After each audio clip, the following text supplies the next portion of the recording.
Hello, everyone. This is Deputy Editor Matthew McGavic with Louisville Cardinals On SI, part of the Sports Illustrated family, and I've got a very special guest for you today.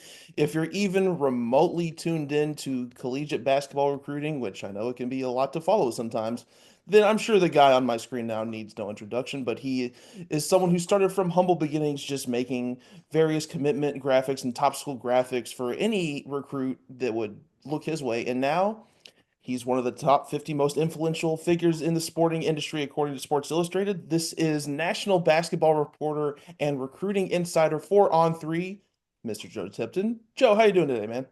Matt, I'm well. I'm well. How are you? I'm trying to adjust to the gradual snowfall that's currently in Louisville, and I thought the snow would be gone by now, but Mother Nature had other plans. How are you doing over there? I'm good, man. I'm good. Can't complain. Yeah, well, that's good because we all could complain, but it wouldn't do us any good. That's true.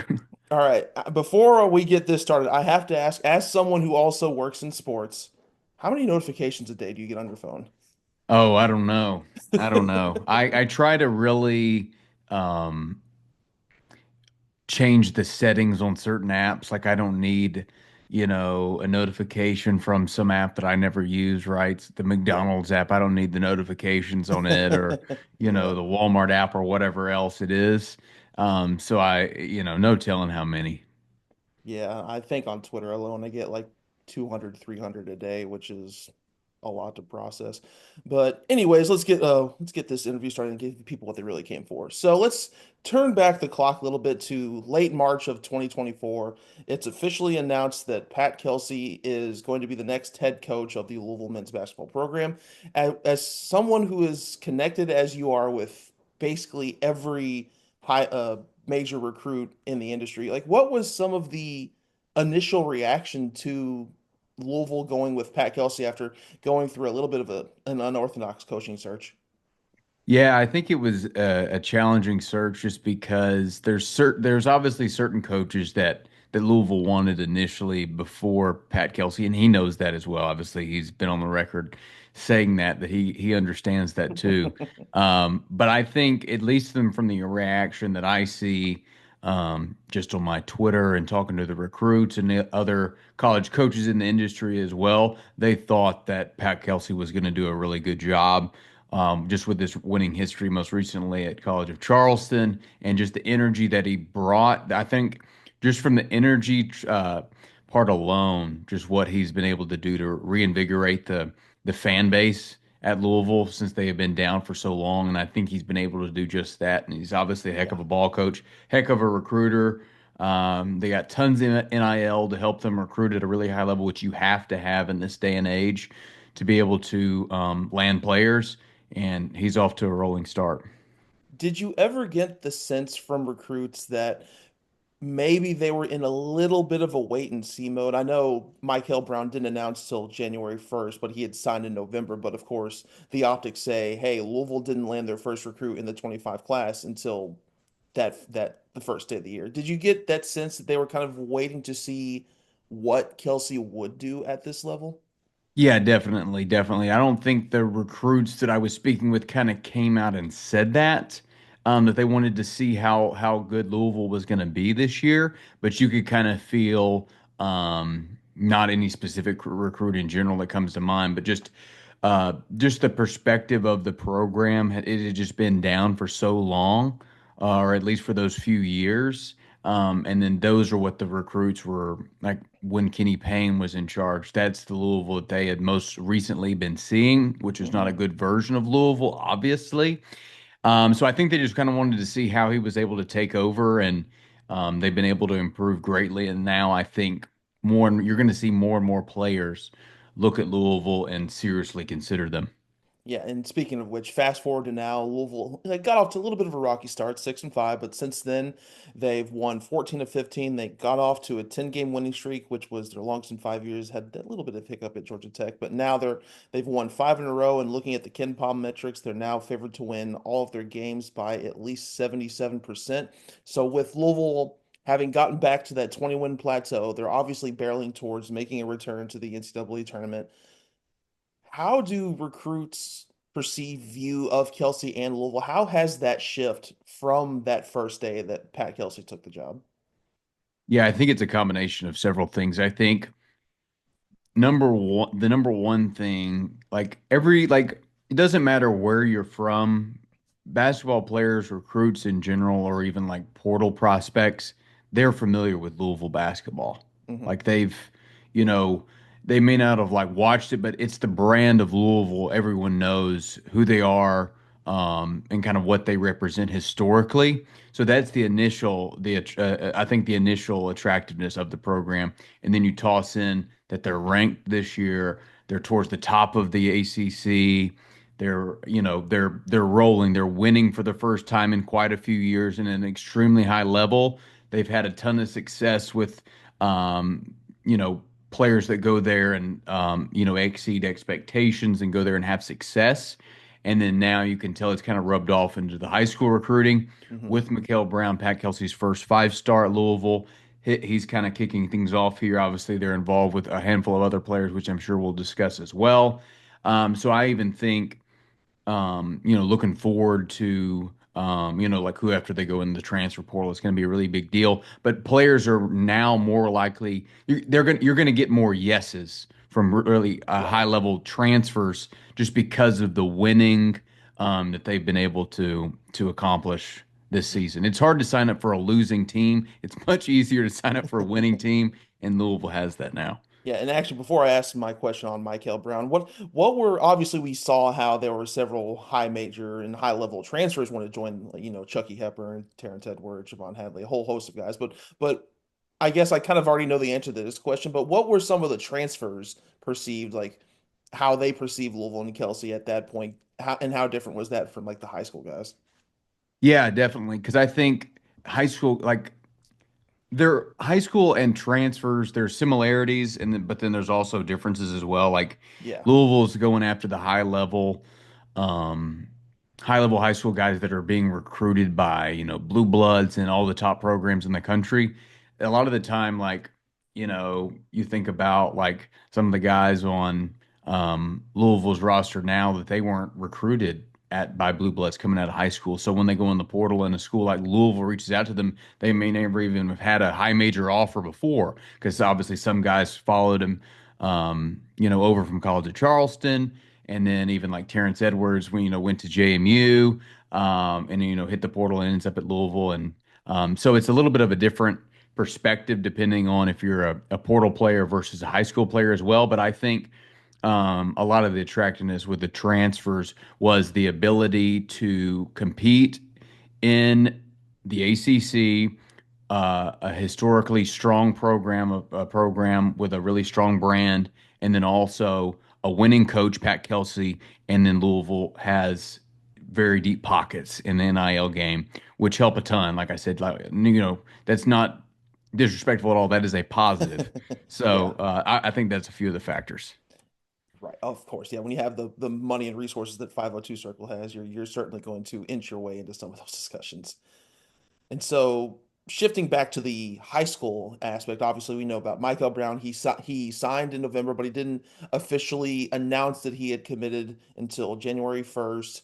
And we had a little bit of the curtain peel back with his introspective and his two-part YouTube series that he published out. But I'm curious, what was it like covering that recruitment from your aspect? Because obviously you know that Michael Brown is already not only committed but signed. So that's got to be a lot different covering that commitment from, say, anyone else who doesn't know that information. Yeah, with Mikel, I think his recruitment was a little bit more straightforward than a lot of five-star recruitments that I've covered this cycle. Since Pat Kelsey got the job at Louisville, Mikel immediately became basically his top target in this high school 2025 class. And you like even from the initial interviews that I had with Mikel when Louisville had just started recruiting him, you could tell that they were already pretty high on his list, that they were already very intriguing to him. And then as his recruitment went on, Louisville always remained towards the top of his list. Because, like, basically, like if he wouldn't have gone to Louisville, he probably would have gone to Alabama. Those were kind of like the two, like, I guess, Yeah. at the very top of his list. And it was always a pretty straightforward recruitment. Like, neither of those schools wavered in their pursuit of him. And then obviously, he ended up choosing Louisville at the end of the day. But a lot of these high level recruitments, especially these five-star recruits, they're like trending one way, and the next thing you know, you look up next week and they're like looking at a different school more now, and back and forth. And Mikel was always it was always kind of for months and months. It was like this kid's either probably going to go to Louisville or he's probably going to go to Alabama. Yeah. So he didn't really waver in kind of what he wanted, and neither did Pat Kelsey and his staff. So another question. I'm curious, how different is it covering domestic recruiting versus, say, international recruiting? Because that's an aspect that Louisville kind of dabbled in for a couple years, but obviously Mhm. Pat Kelsey and Coach Brian Cloman and his overseas connections, they've really started to dabble. They recently just landed a commitment from German big man Sananda Fru. They're in on a handful of other international guys. The most noteworthy one is a Spanish guard, Guillermo Del Pino. I really hope I said that right. I think you But did. I think, okay, good. I always, as someone who always has a last name that gets butchered, I try to stay on that one. But how different behind the scenes is that compared to just, your standard run of the mill recruitment here? Yeah, it's actually very different. It's very different because a lot of the international players that Louisville or even other programs around the country, those are recruiting those players is a lot of the time there's like a huge time difference, right? They're on the other side of the country or the other side of the world, or they may have a certain contract and they have to be bought out of their contract with their current club, right? So there's a lot of conversations being had on that front. There's also, depending on the player and the team, there's a little bit less schools involved for a player now. Like once it Mhm. becomes public that, Louisville is involved with Guillermo Del Pino, then other high major programs might also reach out to his agent or reach out to Guillermo and, Yeah. kind of see what he's looking for in a college. But a lot of the time, these high major programs can operate much more quietly on the international side of recruiting, just because some schools either don't know they're available. There's not like international rankings, right? Like high school rankings, transfer portal rankings, those exist. There's eyeballs on them when, during the live period in July, or when the portal opens, you can see all of it on your Twitter and you know who's going in, and the coaches have access to the portal database and they see everyone that trickles in, right? But the international guys, unless you have connections over there with those agents or with those clubs, then you don't necessarily know a player is looking to come to the college route or exploring the option of it. So like I said, you can kind of operate a little bit more quietly in that space. And then the game is just so different, right? The Right. international game is much more fundamental, and it's just a whole different, like, being raised in America versus being raised in, fill in the blank country is just a very different. You have a different view of the world. I was even talking to an agent that represents international players and works with college coaches that are recruiting some of his clients, and he says the international players are much more loyal, either loyal to the agent Mm, and they're not jumping agencies, but then also the college teams themselves, that they're less likely to transfer, and especially in this day and age when it feels like every player is only with your program for a year until you, I guess, renegotiate, for lack of a better phrase. right. These international players are much more loyal, more likely to stick around. So, and while we're on the international front, obviously Louisville gets the commitment from Sananda Fru. What's the latest that you've kind of heard on Del Pino? And are there any other potential international recruits to monitor for Louisville? Yeah, I poked around with Del Pino. It sounds like that they are very interested in him. It sounds like they're also open to, depending on if Del Pino doesn't want to come to Louisville, then All right, sorry about that, folks. We had a little bit of technical difficulties with internet because, these things can never be smoothly when we try and go through them. So, just running it back from the top, what have you heard on Guillermo Del Pino or any other potential international prospect that Louisville is looking at? yeah, Louisville's definitely interested in Del Pino. It sounds like they're also open to just going after someone in the transfer portal if that's a better option for them as well. It sounds like they're not that they're very interested in Del Pino, but they're also open to other players as well. He's the only other international player that's on my radar, but they are also obviously involved with Nate Ament, the five-star senior that's still uncommitted. And Hmm. then they'll definitely look at the transfer portal once it opens in just over a month from now. And that's a perfect lead into what my next question is going to be. And I'm sure that's the one question that's on every Louisville fan's mind, at least the ones who follow recruiting as closely as we do. Obviously, the big fish still out there is Nate Ament. He's a consensus top five guy in the class. He recently visited Kentucky. He visited Duke not too long ago. I know Tennessee and Notre Dame are still in the mix, I'm pretty sure. Does that kind of Hmm. summarize what their leaders are? Okay. So Yes. it seems like it's his commitment is probably coming sooner rather than later, I would venture to guess. So as of right now, Tuesday, February 18th, is what are you kind of hearing on the Louisville Nate Ament front or just the Nate Ament front in general? Yeah, and another school that I'll mention is he hasn't visited them yet, but Arkansas is still heavily involved with Nate. Also, Calipari was recently in to see him. I believe it just maybe even last night or early last or late last week.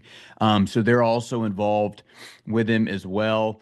I think he'll probably make a decision within the next few weeks. I know Louisville is towards the top of his list. I even wrote recently at on3.com that Louisville was kind of, if I had like, you know, if I had to pick a school if that Nate picks, I would probably lean towards Louisville. I think Duke is right there. Hmm. I would have said probably last month that Duke was the favorite to land him just because they'd been involved for so much longer than Louisville. But Louisville's really came on strong, and he's got a really good relationship with that coaching staff over there, and there's a lot of trust on that side of things also.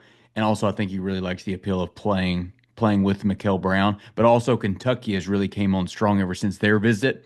They were involved with a handful of other players, but have zeroed in on Nate Ament now to kind of hopefully wrap up their class. So it's kind of like with Kentucky and Nate, I think it's still they've been involved with him for a little bit of a while now, but I think that schools like Louisville and Duke it feels like that they've prioritized him a bit Right. more. But Kentucky's now trying to make up some ground and close that gap there. So I think there's still time in this Nate Ament recruitment, and like I was touching on earlier. Mikel Brown's recruitment was pretty straightforward. We kind of had an idea it was going to be Louisville or Alabama, and that stayed consistent. But with Nate, it's shifted, right? Hmm. So like I said, last month it felt like Duke was the leader. Now it feels like Louisville might be catching up or surpassing them, but also like very much so monitoring Kentucky, who's came on really strong as of late. So it's been a really interesting one to track, and it makes it a little bit more engaging because of all the rivalries. Yeah. Even with Arkansas and Calipari from his time at Kentucky, and now Pope's involved, and Pat Kelsey, and then Duke, and they obviously every fan base hates each other. So no, it's definitely been a fun to track. Yeah, no kidding. Do you have any sort of inkling as to maybe a commitment timeline, or is that still kind of fluid because he's still taking fresh visits? Yeah, still fluid. I think within the next month it'll probably be done. I think he may be done with visits altogether. But like I said, I know just a few days ago Calipari was in to see him, so he Hmm. might take a visit to Arkansas as well. That would kind of push the timeline back. But at least heading into his Kentucky visit, I believe it was a week ago today. Um, that was supposed to be his final visit, or it was thought to be his final visit. Hmm. But I would say probably like the three schools that I'm like probably watching the closest is Louisville, Duke, and Kentucky in that recruitment. And then like you said, there's still involvement from Notre Dame and Tennessee, but I think he's probably leaning more towards Louisville, Duke, Kentucky. And kind of shifting from the 2025 cycle to the 2026 cycle, there's already a few names on that front that Louisville's been trending heavily with, excuse me. Obviously, the most noteworthy one is Tyron Stokes, who is not only the number one overall prospect in the cycle, he's a Louisville native, so one can surmise that Louisville is going to be heavily involved in that one to the end. I know they had Jordan Smith Jr. on campus for a visit this past October, I believe. It seems like they've made up a lot of ground with Taylor Kinney. What are some potentially some other names to watch for in that cycle, or and then what are some other morsels or nuggets that you can provide on some of those names I just mentioned? Yeah, definitely. I think the only one that you didn't mention is Duron Rippey Jr. That's He right. was on an official visit with Louisville, believe it was in November. I knew it So I from that think that's the someone. only official he's been on as well. So he's another one definitely to keep an eye on. He's from the Northeast, 6'1" point guard, ranked right around top 20 nationally. I would say obviously Tyron Stokes has to be your priority. I mean, it Yeah. doesn't take a rocket scientist to figure that one out. Number one ranked player in the country and a Louisville native. You don't really have to say much else, right? So I think they're going to be one of the top contenders in his recruitment until the end, just like you mentioned. So that's definitely spot on. I think with the 2026 class, you'll see kind of that kind of shake out towards like after the transfer portal. So once they get their kind of their immediate impact type of players and their transfers in April and maybe even into a little bit of May, June and July, and even in August, they'll start looking at some of those 2026 guys a little bit more closely. They're just kind of, keeping them warm, keeping tabs on them, building a relationship.